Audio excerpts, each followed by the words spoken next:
Bonsoir à tous. Ce soir, un sujet, une question un petit peu particulière, la confession. Où, à qui, comment, quoi, etc. Qu'est-ce que la confession dans la parole de Dieu? Parce qu'on en a une notion, comme on va le voir. On a des choses, on sait que ce n'est pas forcément la vérité, mais on a entendu parler de certaines choses. Et on va voir ce soir exactement ce qu'il en est.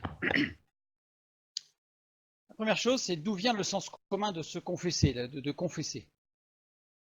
En général, tout de suite viennent à l'esprit énoncer ses péchés à quelqu'un. En fait, on fait la liste, la checklist de nos péchés à quelqu'un. Ça s'appelle la confession auriculaire. C'est-à-dire auriculaire, voilà, c'est ça, c'est que directement, non, à l'oreille. Donc là, on n'est pas dans une confession publique, on est dans une confession, on appelle la confession auriculaire, ce qui est souvent appelé aller à la confesse, c'est-à-dire se confesser avec un ecclésiastique dans l'église catholique, dans la petite chambre, là, la petite cabine, là, et on va énoncer tous ses péchés pour demander pardon. En général, c'est ce qui vient à l'esprit quand on parle de la confession. Dans toute la parole de Dieu, la confession est publique. On va prendre deux exemples. Donc, tout d'abord, dans Néhémie chapitre 9 au verset 1 à 3, dans l'Ancien Testament, le 24e jour du même mois, les enfants d'Israël s'assemblaient, revêtus de sacs et couverts de poussière pour la célébration d'un jeûne. Ceux qui étaient de la race d'Israël s'étant séparés de tous les étrangers se présentèrent et confessèrent leurs péchés et les iniquités de leurs pères. Lorsqu'ils furent placés, on lut dans le livre de la loi de l'Éternel, leur Dieu, pendant un quart de la journée, et pendant un autre quart, ils confessèrent leurs péchés et se prosternèrent devant l'Éternel, leur Dieu. Un passage de l'Ancien Testament qui montre que la confession était publique. Et un deuxième passage dans l'épître de Jacques, chapitre 5, verset 16, où il est dit « Confessez donc vos péchés les uns aux autres, et priez les uns pour les autres, afin que vous soyez guéris. La prière fervente du juste a une grande efficace. » Donc on va s'arrêter sur la première partie de ce verset, « Confessez donc vos péchés les uns aux autres. » Donc les uns aux autres, ça veut bien dire que ce n'est pas la confession auriculaire. Alors d'où vient cette confession auriculaire? C'est juste pour un peu d'histoire. En 758, la confession auriculaire est introduite en Occident par des ordres religieux d'Orient en remplacement de la confession publique. C'est-à-dire qu'avant 758, les gens devaient se confesser publiquement, soit sur la place publique, soit sur le porche de l'église, voire dans l'église. Donc ça devait être une confession publique des fautes et des péchés que la personne avait fait. La confession qui n'accordait pas le pouvoir de la rémission des péchés. C'est-à-dire qu'en 758, la confession est devenue auriculaire, donc on énonçait ses péchés qu'à une seule personne, mais il n'y avait pas pour autant de pardon des péchés. C'est en 1215, au 4e concile catholique de Latran, qui est un concile œcuménique, la confession auriculaire est imposée et rendue obligatoire. C'est-à-dire qu'en fait, on a supprimé complètement maintenant la confession publique, et on est passé à la confession auriculaire obligatoire. C'est-à-dire que toutes les semaines, on devait aller se confesser au curé ou au prêtre de la paroisse. Et en 1217, 2 ans plus tard, la confession auriculaire devient un dogme absolu avec le pouvoir de rémission des péchés.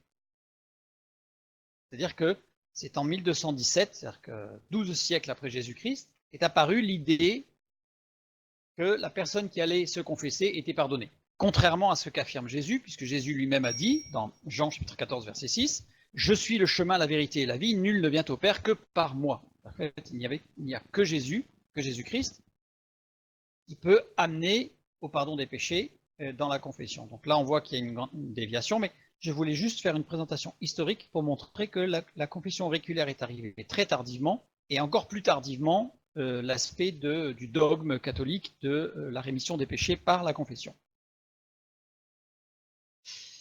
Maintenant, une petite mise au point rapide. Et ensuite, on va voir ce que dit la parole de Dieu, pour que les choses soient bien claires dans l'esprit de chacun. La confession auriculaire n'est rien d'autre qu'une confidence faite à un autre, fût-il prêtre, pasteur ou pour n'importe qui d'autre, pour soulager la conscience. C'est-à-dire qu'on sait qu'il n'y a pas de pardon des péchés à la confession auriculaire, même publique d'ailleurs, mais que ça peut amener à se soulager la conscience. En fait, on le dit à quelqu'un en se disant, bon, je l'ai dit à quelqu'un, donc quelque part, je ne suis plus tout seul à porter ma faute. Et elle aboutit à des résultats complètement opposés à ceux auxquels elle est censée tendre, cette confession auriculaire. C'est-à-dire que le confessant même s'il soulage momentanément sa conscience dans une confidence honnête, ne trouve pas la paix. C'est-à-dire que de dire les fautes que l'on a fait à quelqu'un peut nous soulager, mais ne nous donne pas la paix. Ça ne résout pas le problème. Seul Jésus-Christ, le Fils de Dieu, peut donner la paix dans le pardon des péchés. C'est ce qu'affirme la parole de Dieu et c'est ce que nous avons vécu. Le confesseur, ne peut rien faire pour le confessant. C'est-à-dire qu'il écoute, il est passif, il écoute. Nul homme n'a le pouvoir de pardonner les péchés si ce n'est le Fils de l'homme, Jésus. Marc chapitre 2. Ça, on le sait. Le confesseur et le confessant sont soumis à des tentations malsaines. Seul Jésus-Christ est inaccessible à la tentation. C'est-à-dire que dans Hébreux 4, 15, et on voit bien dans les évangiles quand Satan l'a tenté, qu'en fait, il n'est pas accessible à la tentation. C'est-à-dire que la tentation n'a pas de prise sur lui, c'est le seul. Le seul. Par ailleurs, on a énormément de confessions d'ecclésiastiques, de prêtres qui ont pratiqué la confession auriculaire et qui ont reconnu que quelque part, ça a activé chez eux des désirs malsains, voire de la curiosité malsaine, jusqu'à promouvoir même des choses qui allaient jusqu'à demander à des confessants une démonstration physique de ce qui s'était passé. Donc on voit ce que ça peut donner. Donc il y a eu d'énormes déviations. Il y a eu un livre en particulier qui a été écrit par un prêtre catholique au Canada, qui est devenu ensuite, par la suite, un ami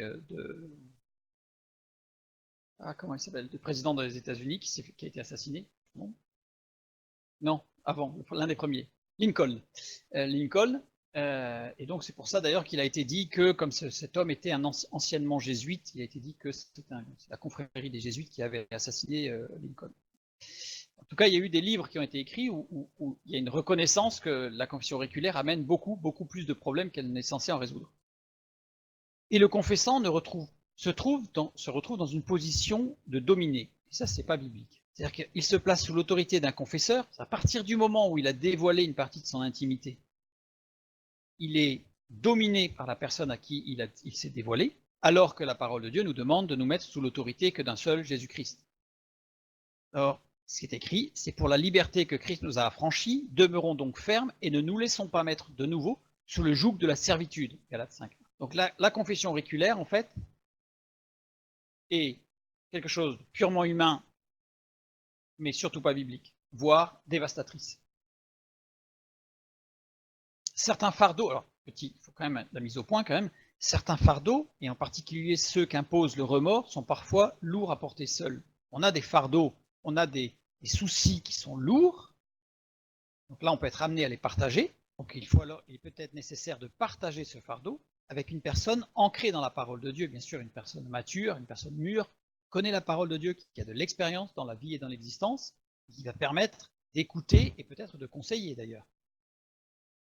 Mais en aucun cas ne sera un confesseur.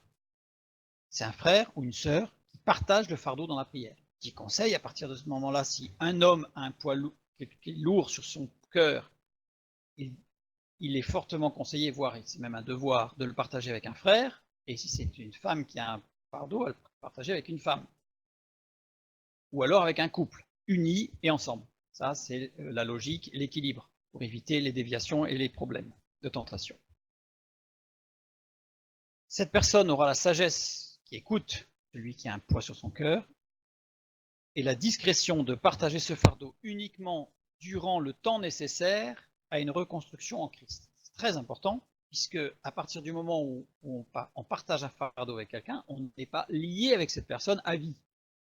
En fait, c'est momentané, c'est parce qu'à un moment donné c'est lourd, donc on partage. Voilà. En aucun cas il y a un dominé-dominant et en aucun cas il y aurait un confessant-confesseur. Bibliquement, on partage le fardeau avec des frères et sœurs matures qui nous soutiennent dans la prière. Cette introduction faite, maintenant, nous allons prendre des textes de la parole de Dieu et regarder ce que la parole de Dieu nous enseigne véritablement sur la confession. Le premier texte, Jacques chapitre 5, verset 16, que nous avons déjà lu. « Confessez donc vos péchés les uns aux autres et priez les uns pour les autres, afin que vous soyez guéris. La prière fervente du juste a une grande efficace. » Et dans Matthieu chapitre 10, verset 32, un autre passage où il est parlé de confession. « C'est pourquoi, quiconque me confessera devant les hommes, je le confesserai aussi devant mon Père qui est dans les cieux. » Alors, on a beaucoup d'autres passages, on va le voir au fur et à mesure, qui nous parlent de la confession. Mais on a deux grands thèmes qui ressortent dans les différents passages, soit de confesser ses péchés, soit de confesser Jésus-Christ. Alors, dans le premier cas, dans Jacques et dans tous ceux qui nous parlent de confesser notre péché, on va le voir, on a un verbe grec, ek homologeomai. Et dans le deuxième cas, on a un autre verbe qui est homologeo. C'est-à-dire qu'on remarque qu'il y a une sorte de racine, un mot commun, hein, qui a un plus par rapport à l'autre, on va dire. Pour bien comprendre la différence entre ces deux mots qui sont très très proches, on va faire un tout petit peu d'explication sur la conjugaison grecque. Très rapide, je vous rassure. Sur les voix. Il existe plusieurs voix. Il y a la voix active, le sujet fait l'action exprimée par le verbe, donc là c'est il joue, il court, il voilà, fait l'action, pas de problème. On a la voix moyenne, le sujet est directement intéressé à l'action. On va prendre un exemple tout à l'heure. Et la voix passive, le sujet subit l'action. Nous, dans notre conjugaison à nous, on a une tendance à faire actif-passif.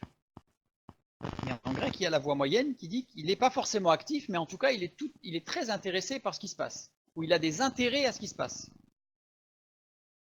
Prenons un exemple. Luo, je délie. Là, c'est actif, je délie. Luomai, même verbe, je délie pour moi. Je fais délier ou je me délie. Je peux faire délier, par exemple, un fagot de bois parce que j'ai besoin pour allumer la cheminée. Donc c'est pas moi qui le délie, mais je le fais délier parce que j'en ai besoin. Ça, c'est la voix moyenne. C'est pas moi qui le fais, mais j'en ai besoin. Et la voix passive, luomai, ça s'écrit de la même manière. Je suis délié, passif. J'étais attaché et on m'a détaché.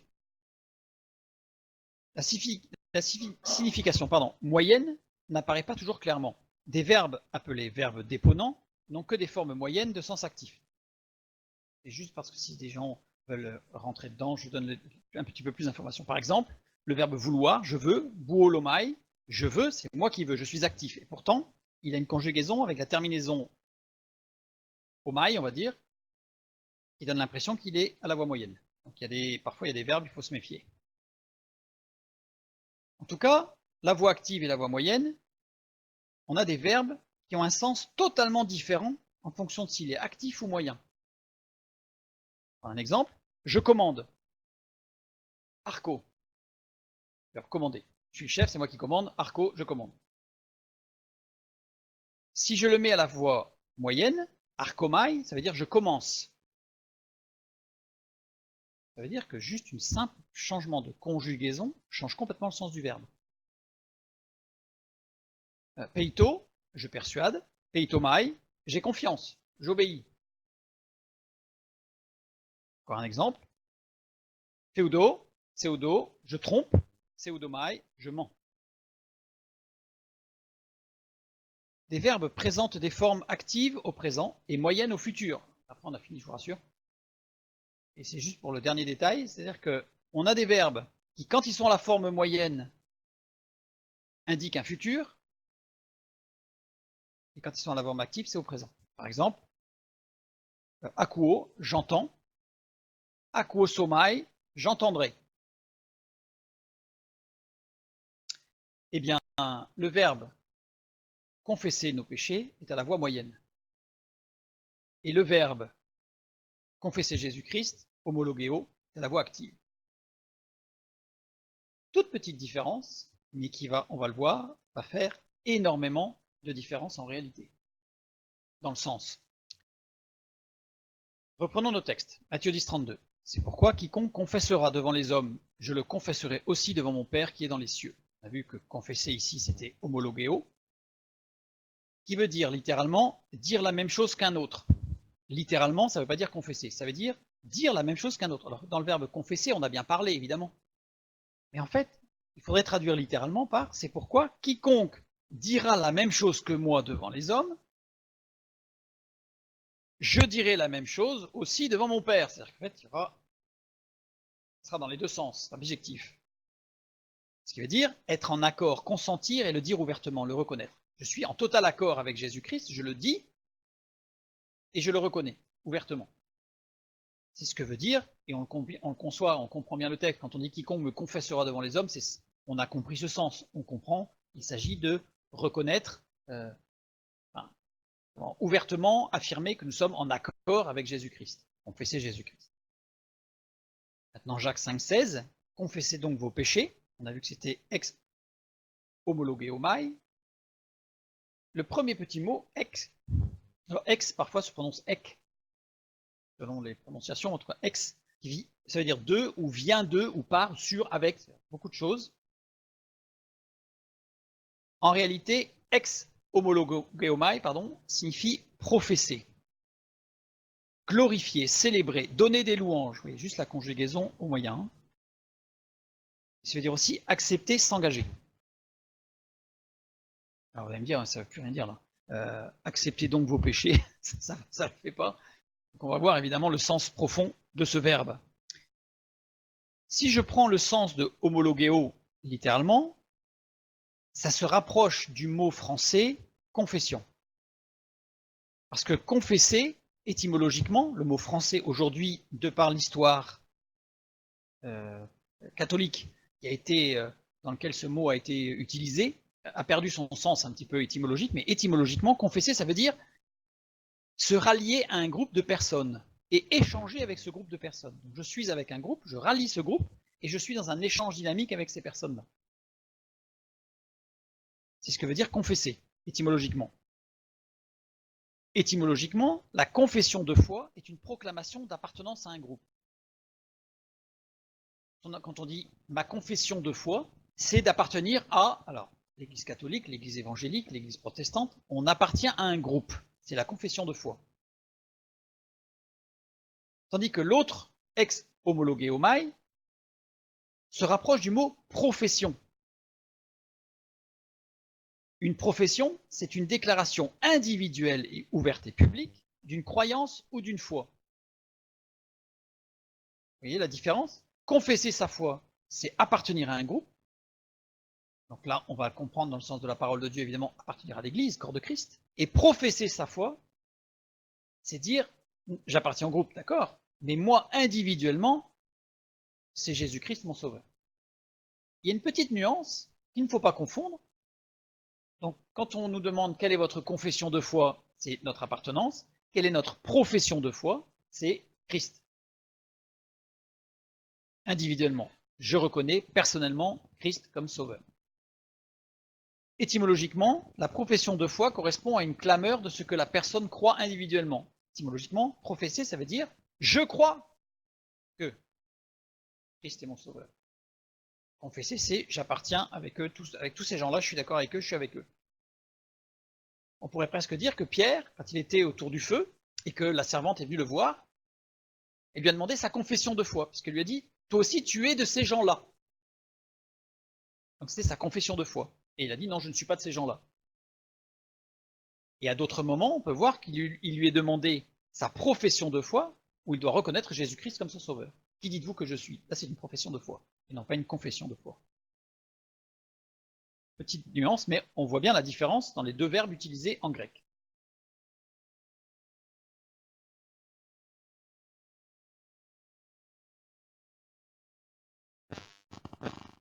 Voilà, oui, là j'en parle pas. Question de ferme la parenthèse. Ces deux mots, en réalité, sont complémentaires. C'est-à-dire que dans notre vie chrétienne, on a bien compris que nous avons besoin de professer notre foi et que nous avons besoin de confesser notre foi. On va le voir plus en détail à partir de maintenant. Je voulais d'abord poser un petit peu les fondements. Maintenant, on va reprendre « Confessez donc vos péchés » avec « ex homologeomai ». On va regarder d'un peu plus près ce verbe. Son utilisation dans les textes classiques. C'est-à-dire que, vous savez, on prend un dictionnaire, très souvent on prend un dictionnaire biblique, même pour les mots grecs, et on a des définitions qui, pour certains verbes, sont des définitions purement chrétiennes.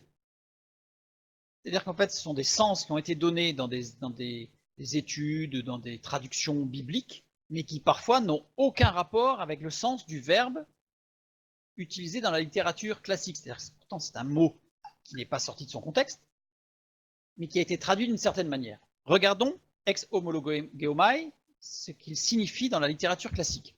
Donc là, j'ai mis quelques références pour ceux qui le souhaitent. En tout cas, c'est surtout ce qui est important, c'est la date, c'est-à-dire environ 250 avant Jésus-Christ.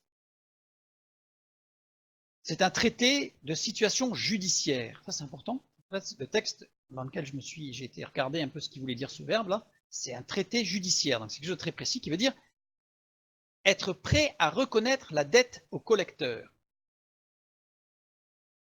Confessez vos péchés, c'est un verbe qui signifie soyez prêt à reconnaître votre dette. Le collecteur étant Dieu, bien entendu.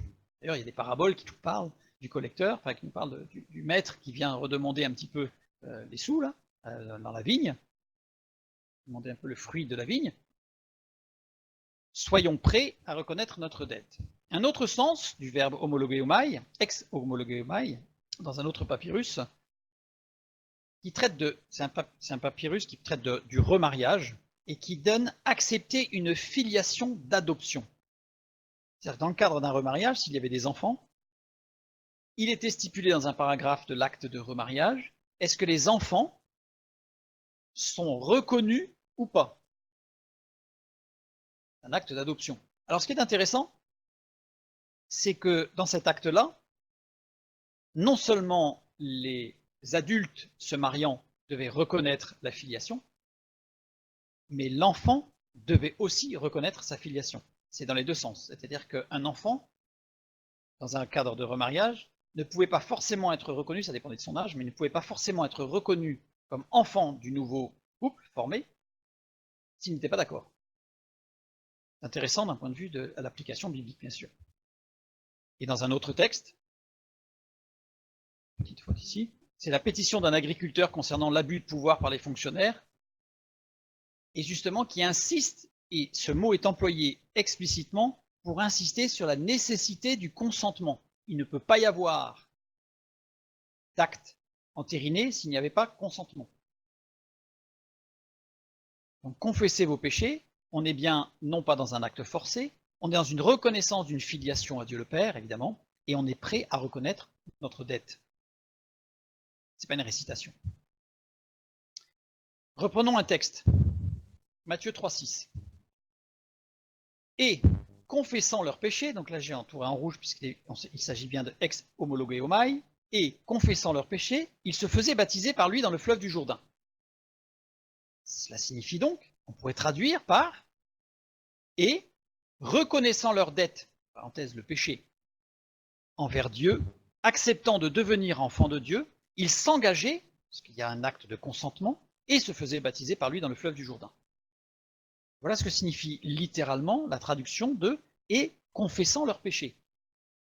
Parce que quand on le lit comme ça, on a l'impression qu'en fait, ces braves gens, ils passaient un certain temps à énumérer leurs péchés d'avant, et ensuite ils se faisaient baptiser. Pas du tout. Le texte, littéralement, en employant ce verbe ex homologeomai, signifie en reconnaissant leur dette envers Dieu, en acceptant de devenir enfants de Dieu, donc l'œuvre de Jésus-Christ qui nous rend co-héritiers du Père, ils s'engageaient et se faisaient baptiser par lui. Donc le baptême était une sorte de cachet, on entérine publiquement notre engagement, notre profession de foi. D'où ex homologeomai. Et ex homologeomai est à la voix moyenne. Le sujet accomplit une action sur lui-même, c'est une action réfléchie. On ne s'engage pas avec Jésus-Christ parce que nos parents se sont engagés, parce que notre copain s'est engagé, parce que notre mari ou notre épouse s'est engagé. Parce qu'on a lu dans un livre que c'était bien de s'engager. Non. Ou parce qu'on nous a conseillé. Non. Parce qu'on y a réfléchi, il y a une action sur soi-même. Pour reconnaître sa dette, il faut accepter de se voir tel que l'on est. Pécheur. La confession, une prise de conscience de notre dette, le péché envers Dieu, une acceptation de la grâce de devenir enfant de Dieu, grâce de Dieu, c'est gratuit, il faut l'accepter. Tout le monde n'est pas prêt à l'accepter. Et après, pendant, avec une profonde remise en cause personnelle. C'est-à-dire que c'est tout ça peut se faire, prise de conscience, mais c'est une prise de conscience profonde qui va aller en profondeur et qui prend du temps. On ne peut pas dire ça y est, je me suis converti, donc je prends le baptême. Enfin, il y a tout un processus où évidemment la conversion est immédiate, mais il y a la prise de conscience et cette confession, on a bien compris que c'est quelque chose de très important et de très engageant. Donc confessez donc vos péchés, on a bien cette notion-là, très importante, de reconnaître sa dette, d'accepter la filiation et quelque chose de réfléchi, de personnel.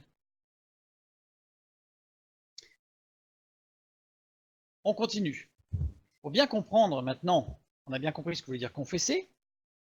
Donc confessez vos péchés les uns aux autres. On a compris que le verbe utilisé implique non pas une expression envers les autres, mais une attitude et une expression vis-à-vis de Dieu, donc plutôt verticale qu'horizontale. Or, pourtant, il est écrit les uns aux autres. Alors, les uns aux autres, c'est la traduction de allélon. Allélon, qui veut dire réciproquement. Petite nuance. Mais avec 2 ou 3 personnes ou plus.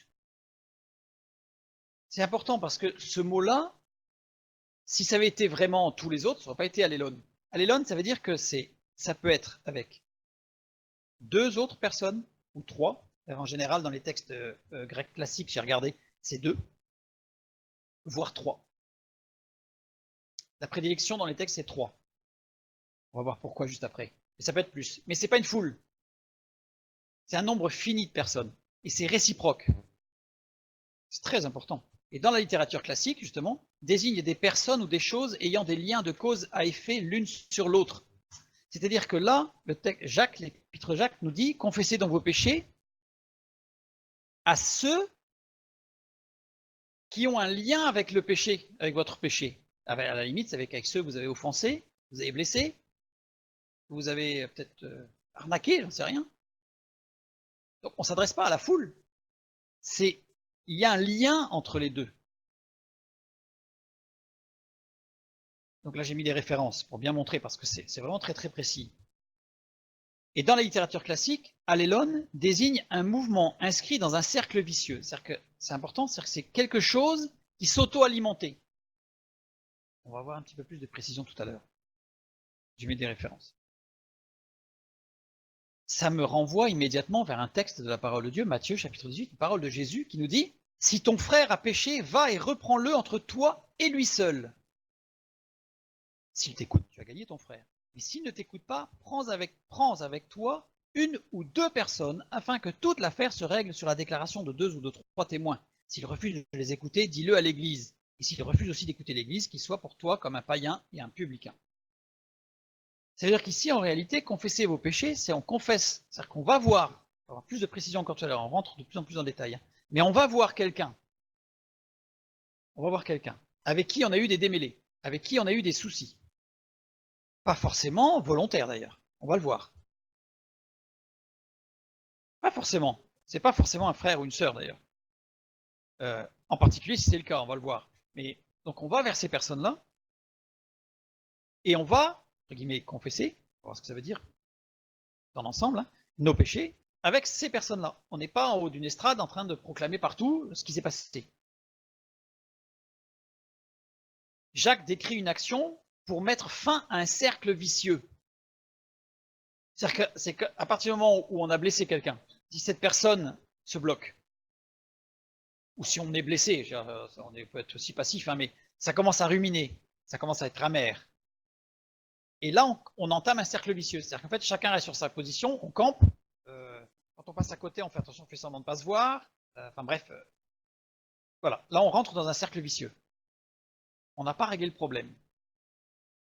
Et donc Jacques décrit une action pour mettre fin à un cercle vicieux en reprenant la démarche donnée par Jésus et reproduite dans Matthieu.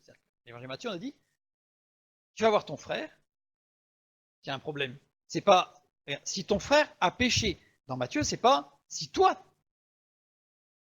frère a péché. Tu vas le voir. Donc dans Jacques, il reprend ce même procédé d'aller voir cette personne avec qui il y a un souci. On va voir quel ordre de souci d'ailleurs un peu après, et plus précis. Et on essaie de régler le problème. On va voir comment. Et si ça ne fonctionne pas, on prend 2 ou 3 témoins. D'où l'emploi du mot allélon. C'est vraiment quelque chose de un contact réciproque l'un avec l'autre.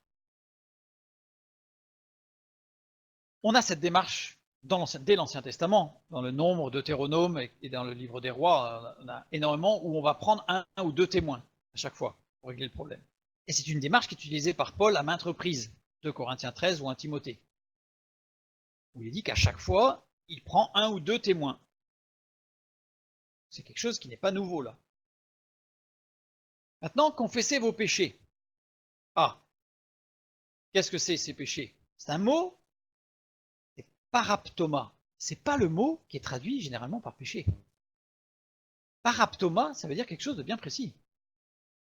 Ça veut dire revers, échec. Confessez donc vos revers et vos échecs avec ceux qui font partie, soit qui ont subi, soit qui ont été éclaboussés, soit qui sont peut-être même la cause de revers, peu importe, qui sont impliqués dans ce revers et cet échec. Paraptoma, faute, erreur. Faux pas, glissement, maladresse. Donc, ça veut dire qu'on a une notion qui n'est pas forcément intentionnelle. Transgression, intrusion. On va le voir un petit peu en détail après. Hein. Erreur dans le montant des paiements. Et dans cette traduction de erreur dans le montant des paiements, c'est pas une faute intentionnelle, c'est qu'on s'est trompé. Voilà, on s'est trompé et l'autre en face l'a mal pris. Voire quelqu'un s'est trompé et nous on l'a mal pris, dans les deux sens. Hein. Donc ici, confessez donc toutes ces maladresses, toutes ces erreurs, toutes ces intrusions, toutes ces fautes, qui ne sont pas forcément des coups de canon à boulet rouge, c'est tout simplement, ça peut être des glissements, glissements, maladresses. C'est pas énorme, mais ça entraîne des frustrations, puis l'amertume, et on est rentré dans un cercle vicieux. Acte 19-18, on a un autre passage qui nous parle de la même chose. Plusieurs de ceux qui avaient cru venaient confesser et déclarer ce qu'ils avaient fait. Alors là, vous allez me dire, oui, mais là, ça contredit un petit peu ce qu'on vient de voir.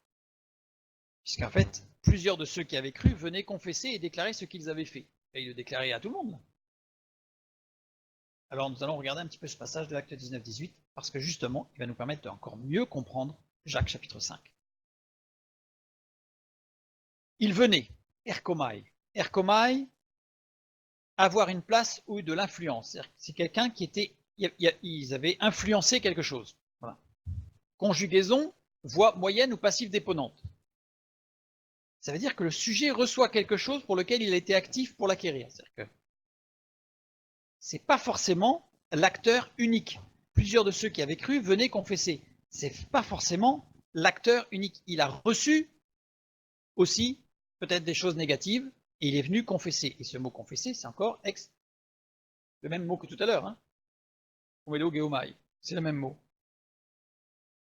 D'ailleurs, voilà. Ça veut dire déclarer individuellement ou ouvertement sa foi.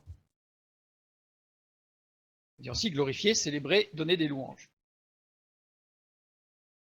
Et maintenant, donc, ils sont venus, des gens qui étaient actifs ou qui ont reçu en tout cas des effets de qui s'est passé, on va dire, et ils ont déclaré. Anagelo. Anagelo, qui veut dire rapporter ce qui a été dit précédemment lors d'une mission. Précis, hein.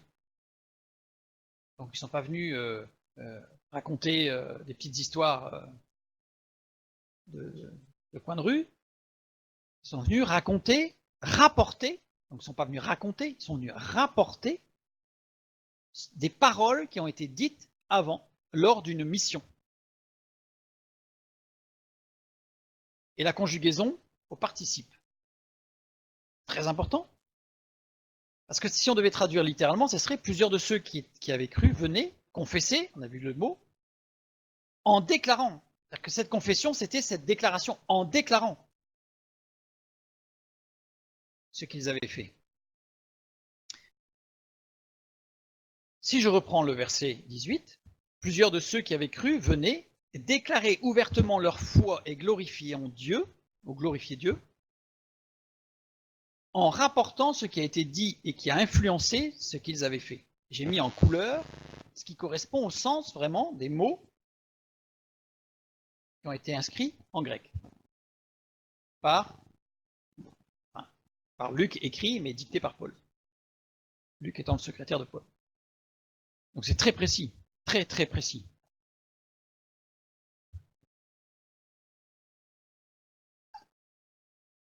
Et ce qu'ils avaient fait, praxis, mot, encore une fois, très précis, ne concerne que des affaires privées. Ce ne sont, en aucun cas, praxis n'est utilisé pour des affaires publiques. Ça veut dire qu'une fois de plus, en employant ce mot, il ne s'agissait pas de dire ça à tout le monde. Praxis, ça désigne un mode d'action, ça désigne une manière d'agir, ça désigne une manière d'être. Si on devait faire une sorte de résumé un petit peu, parce que c'est très très complet, praxis, c'est-à-dire il y a une notion de résultat, il y a un but. Ça veut dire une sorte de stratégie mise en place et appliquée. Plusieurs de ceux qui avaient cru venaient et déclaraient ouvertement leur foi et glorifiaient Dieu en rapportant ce qui a été dit et qui a influencé leur stratégie mise en place et appliquée. Littéralement.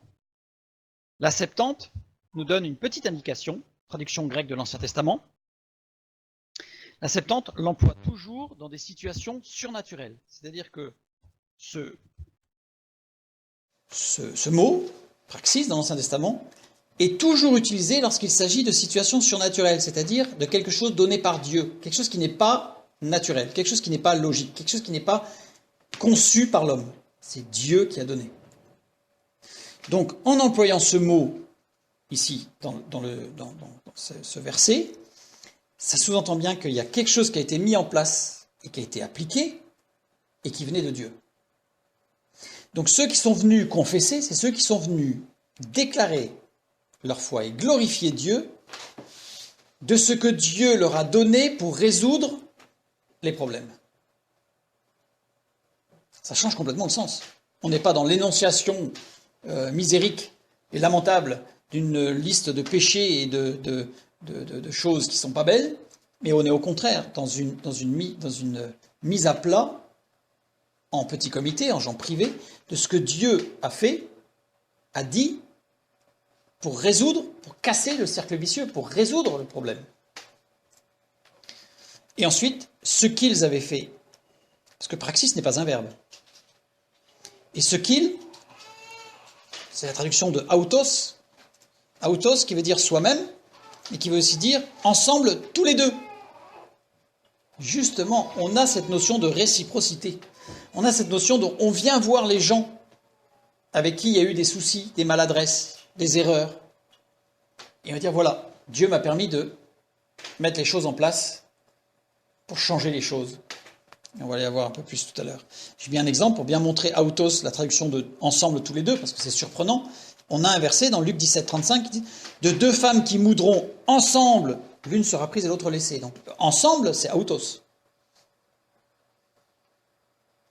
Tous les deux. De deux femmes qui moudront ensemble, toutes les deux. Donc ce qu'ils ont fait signifie ce qui a été mis en place par l'esprit entre deux personnes en opposition. Pour amener à une libération, justement. Reprenons Jacques 5, 16. Confessez donc vos péchés les uns aux autres. Et maintenant en face, acte 19, 18, que nous venons de voir. Plusieurs de ceux qui avaient cru venaient confesser et déclarer ce qu'ils avaient fait. Et on a compris le sens de ces deux versets maintenant. Dans Jacques chapitre 5, nous avons une déclaration, déclarée ouvertement, ce qu'on appelle une profession de foi. Implique une reconnaissance. Reconnaître quoi? Ses erreurs. Ses erreurs de jugement vis-à-vis de quelqu'un. Ses erreurs d'appréciation. On s'est trompé dans l'appréciation de la personne ou de la situation de cette personne. Ses maladresses dans nos propos. On a été maladroit. Ou ils ont été maladroits. Dans des conseils donnés, maladroits, puisque justement, il y avait une mauvaise appréciation de la situation, donc les conseils donnés n'étaient pas forcément des plus judicieux. Ses échecs, ben oui, les conseils n'étaient pas les bons. Ses intrusions, parfois, mais avec de bons sentiments, on a certaines personnes qui peuvent aller jusqu'à aller être un peu intrusives dans la vie privée de quelqu'un d'autre. C'est très dérangeant. Donc là, ce mot utilisé là implique les péchés, le mot péché qu'on a vu tout à l'heure, implique aussi l'intrusion. Ça fait partie des erreurs. On n'a pas à s'introduire dans la vie privée de quelqu'un, si on n'y est pas invité.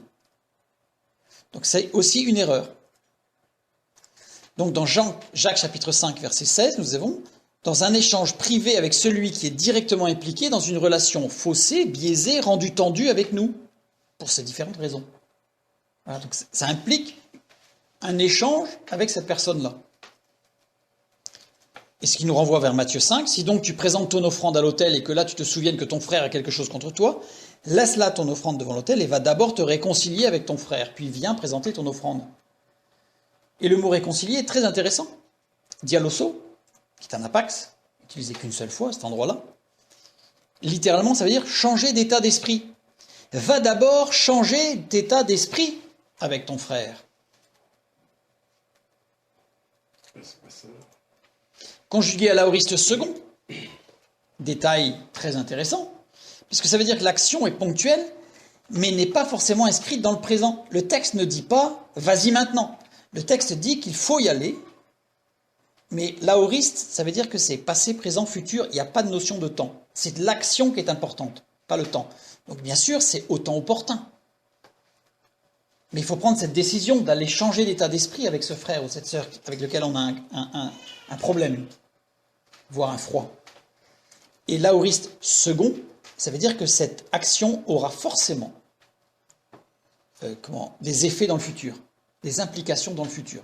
Sinon, ce ne serait pas l'aoriste second. Donc ça veut dire que dans Matthieu 5, quand Jésus nous dit d'aller voir d'abord notre frère pour nous réconcilier, ce n'est pas forcément présent. Une réconciliation, et tant qu'on n'est pas réconcilié, on peut pas avancer. Ça veut dire qu'il faut changer d'état d'esprit.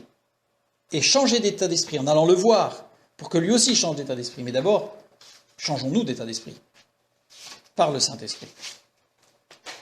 Donc cette notion d'aller vers son frère pour la réconciliation, pour confesser nos péchés, dans le sens littéral de ce que nous venons de voir, eh bien c'est vraiment avoir un changement d'orientation dans nos pensées, un changement d'état d'esprit, pour laisser le Saint-Esprit nous amener à, dans le futur, il y aura une réconciliation, c'est sûr. Mais d'abord, changeons d'état d'esprit. Maintenant, prenons Actes 19-18. Nous avons le même verbe confesser, c'est le même verbe grec, donc déclarer ouvertement, c'est une profession de foi. S'être engagé dans une dynamique de construction, puisqu'on a vu que la déclaration de ce qu'ils avaient fait, en fait, c'était vraiment parce qu'il avait été mis en place par le Saint-Esprit une dynamique de construction avec nos frères et sœurs. Donc une nouvelle manière d'agir, une nouvelle manière d'être, c'est vraiment un changement d'état d'esprit, et tout à la gloire de Dieu. Et donc, ce qui est important, ça sous-entend de façon... Enfin, ça sous-entend, c'est même plus que sous-entendu, c'est que c'est explicitement en grec, en tout cas, ça implique l'accord et la participation de celui qui a été impliqué dans cette dynamique. C'est-à-dire que plusieurs de ceux qui avaient cru venaient confesser et déclarer ce qu'ils avaient fait, mais ils venaient ensemble. C'est-à-dire que ceux qui avaient eu des différends, eh bien, ils venaient ensemble témoigner que Dieu leur avait permis de se réconcilier, de changer d'état d'esprit, de changer de manière de voir les choses, de changer de manière d'agir les uns envers les autres, de manière d'être, et tout à la gloire de Dieu. Et donc, c'est ce sens-là qu'on retrouve dans Actes chapitre 19, particulier. Or, on voit bien qu'il y a les effets dans le futur, en fait, on les a dans Acte 19. C'est-à-dire que c'est comme si on avait dans Jacques la description de voilà ce qu'il faut mettre en place pour avancer. On a Matthieu 5 qui nous donne le détail de cette réconciliation, de changement d'état d'esprit avec un résultat dans le futur. Il y aura forcément un résultat dans le futur. Le Saint-Esprit agit toujours, en son temps, en son heure. Mais il agit. Et Acte 19, on a, eh bien là, ils sont venus professer de ce que Dieu avait fait comme résultat. C'est toute une dynamique d'ensemble. Et on voit bien que ces termes confessés n'ont pas du tout cet aspect extrêmement lourd, pénible, désagréable, négatif, noir, que l'on peut avoir comme connotation en lisant confesser, mais c'est quelque chose d'extrêmement dynamique et qui va vers la lumière, qui va vers des déblocages de situations. vers des ouvertures dans la relation. Et ça nous renvoie forcément vers un psaume, le psaume 126,2, entre autres. Hein.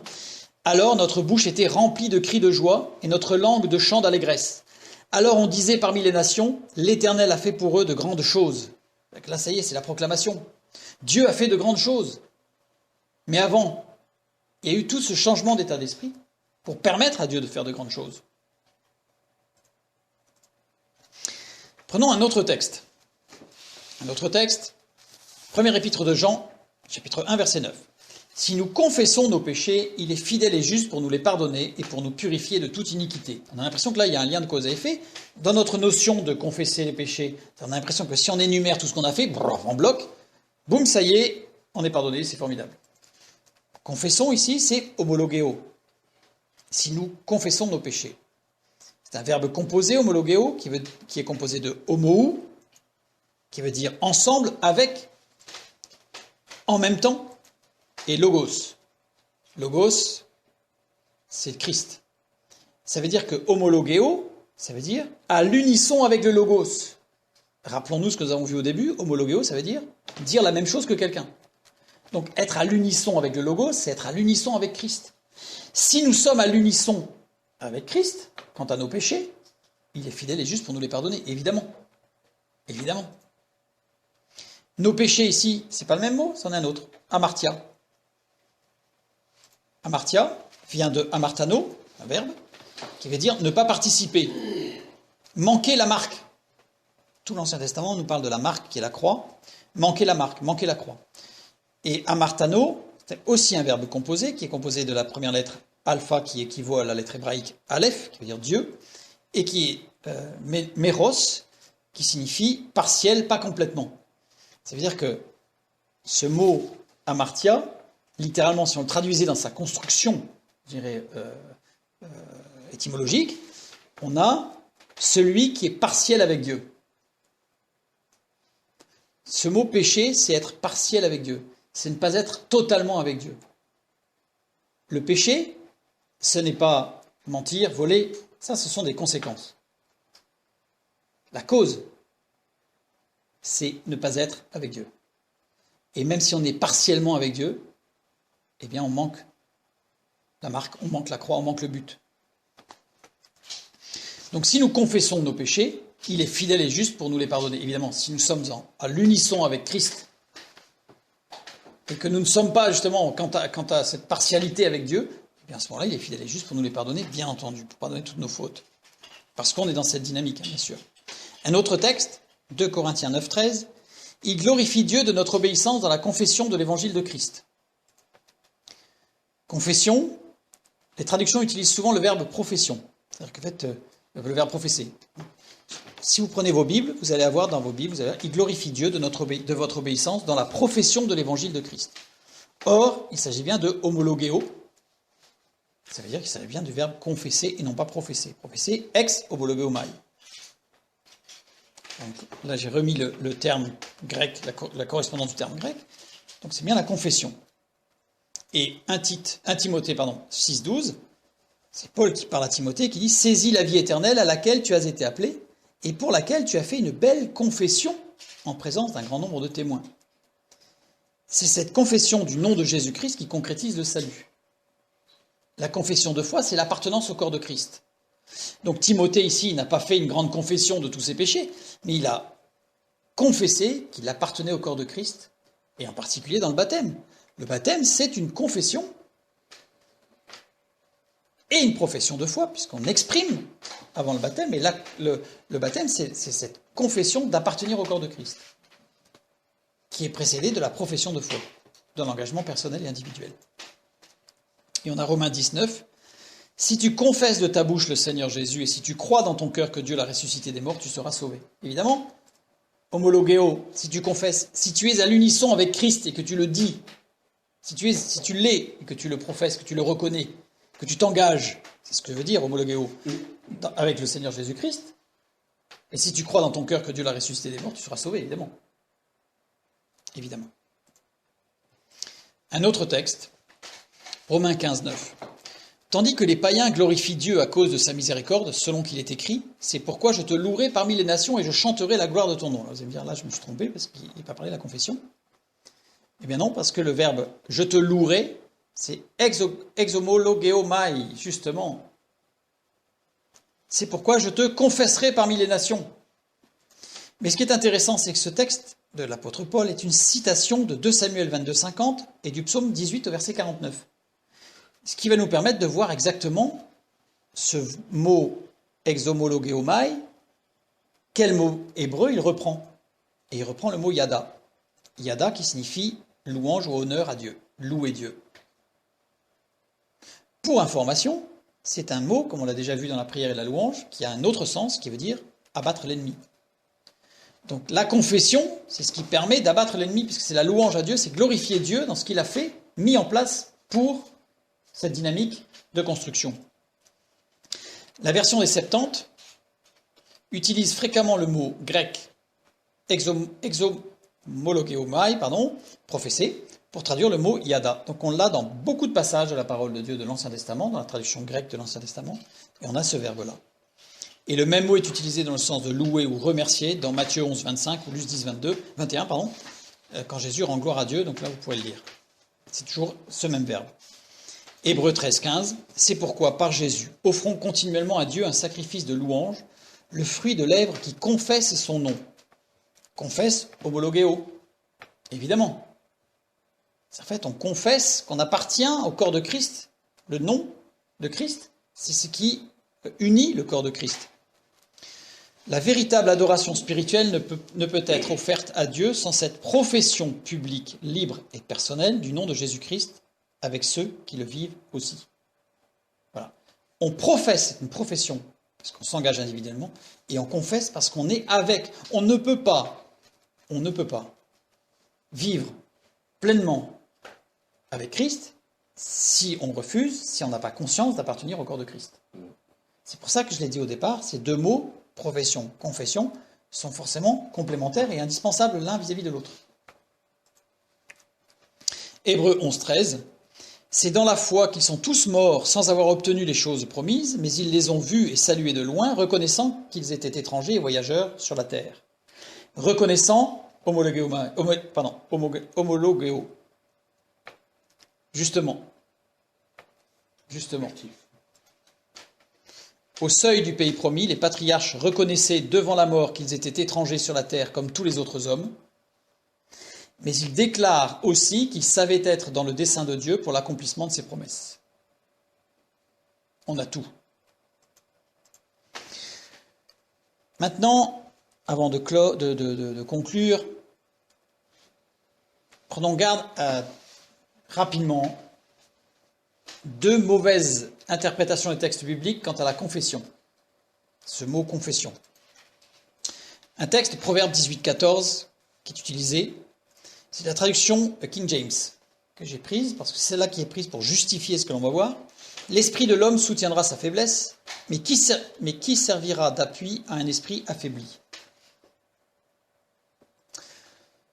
Les commentaires qui sont donnés par rapport à ce texte, c'est que dans notre esprit, nous pouvons entretenir les choses mauvaises qui nous arrivent. C'est-à-dire qu'en fait, si je dis que je vais être malade, je vais être malade. Et si je suis malade, c'est parce que j'ai dit que j'étais malade. Vous voyez ? C'est ce qu'on appelle l'enseignement qu'on appelle le pouvoir de la langue. Ça, c'est une hérésie. Ça n'est pas biblique. C'est pas parce qu'on confesse quelque chose que ça va nous tomber dessus. C'est pas parce qu'on dit quelque chose. Je dis ouais, ça n'arrive qu'à moi. Je suis sûr que si je continue, je vais être malade, ou je vais avoir ceci, ou je vais avoir cela, ou je vais être viré, ou je vais être licencié. Enfin bref. Et beaucoup disent, si tu es malade, c'est parce que tu n'as pas confessé que tu n'étais pas malade. Ce qu'on appelle le pouvoir de la langue. Évidemment, c'est une hérésie. Je ne vais pas rentrer dans les détails. Le véritable sens de Proverbe 18, 14, sans entrer dans les détails, c'est un hommage aux qualités intérieures d'un homme qui le soutiennent au milieu des infirmités physiques. C'est-à-dire qu'en fait, on a cette capacité, avec le Saint-Esprit, bien sûr, qui est renforcée, mais même sans, on a déjà en nous-mêmes une volonté qui nous permet de nous soutenir, et on peut avoir, je dirais, un certain dynamisme, même si on est dans des infirmités physiques, dans de la souffrance physique. C'est ça. Voilà. Proverbe 18, ça n'est pas que c'est parce qu'on dit quelque chose que ça va nous arriver. Ça rejoint une autre pensée, Hébreux 10, 23. Retenons solidement la profession de notre foi sans vaciller. Traduction King James, toujours, qui est utilisée. Et là, les commentaires qui sont donnés, c'est ce passage indique une méthode pour recevoir tout ce qui est confessé avec foi. C'est-à-dire qu'en fait, si je veux une belle voiture, je confesse que j'ai une belle voiture, j'ai une belle voiture, j'ai une belle voiture. Rejoint la méthode Coué. Et c'est ce qu'on appelle la confession positive. C'est-à-dire qu'en fait, je dois confesser tout ce que je veux et ça va m'arriver.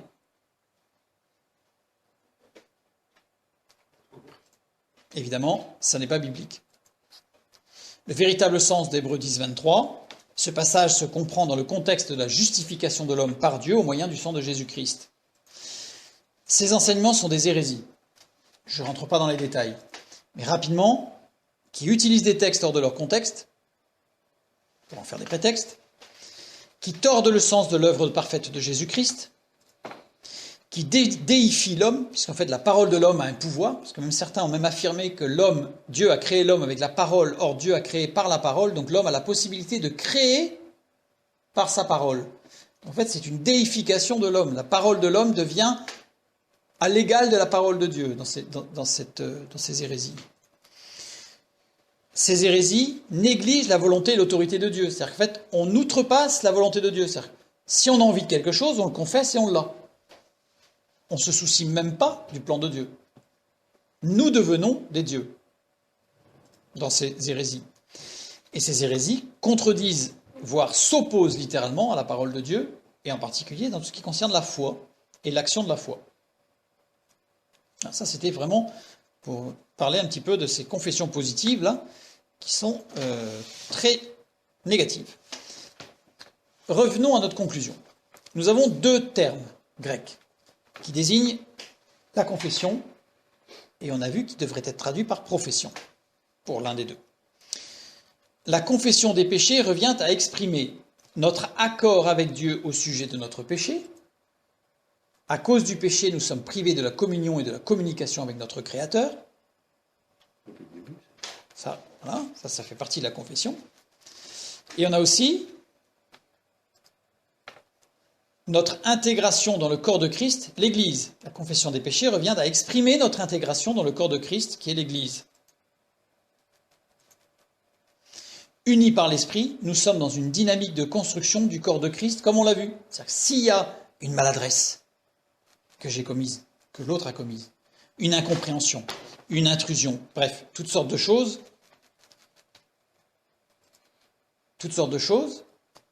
nous avons tout un plan de route pour que le corps de Christ se construise, corps vivant, et qu'il n'y ait pas justement de frustration, d'amertume et de cercles vicieux qui s'entretiennent par-ci, par-là, et qu'on aurait tendance à faire comme si on les avait oubliées, mais en fait elles sont là. Donc cherchons ce changement d'état d'esprit, ce changement de manière d'agir, de manière d'être, par l'esprit pour la réconciliation.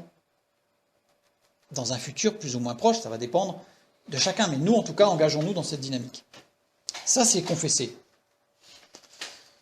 Donc Jacques 5,16, professez donc vos péchés, vous voyez, j'ai changé, j'ai mis professez donc vos péchés les uns aux autres et priez les uns pour les autres.